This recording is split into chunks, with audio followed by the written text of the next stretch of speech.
কি এই মাদ্রাসায় মেঘডুবি মাদ্রাসায় দেখেন খবর নিয়ে কি কবিতা পড়ানো হয়, কত সুন্দর আদর্শ শিক্ষায় কবিতার ভিতর আছে। এই মাদ্রাসার কেন দরকার? এখানে পড়ানো হয় 3 দিন হতে খাইতে না পাই, নাই কিছু মোর ঘরে, দাঁড়া পরিবার বাড়িতে আমার উপোস করিয়া মরে, নাহি পাই কাজ তাই তেজিলাজ বেড়াই ভিক্ষা করি, হে দয়ার নবী দাও কিছু মোরে, নহিলে প্রাণে মরি। আরবের নবী করুণার ছবি, ভিকারির পানে চাহি, কোমল কণ্ঠে কহিলেন তোমার ঘরে কি কিছু নাহি? বলিল সে আছে শুধু মোর কাছে কম্বল একখানি, বলিলেন রসুল এক্ষুনি গিয়া তাহা দাও মোরে আনি।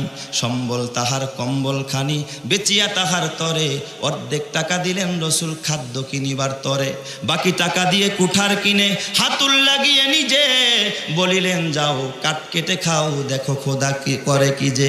সেদিন হতে শ্রম সাধনায় চলিল ভিকারির প্রাণ, বনের কাষ্ঠ বাজারে বেচিয়া দিন করে গুজরান। দুঃখ তাহার রহিল না আর সুখী হলো সে ভবে, নবীর শিক্ষা করোনা ভিক্ষা মেহনত করো সবে। বলেন তো এই কবিতার ভিতরে আদর্শ আছে না নাই?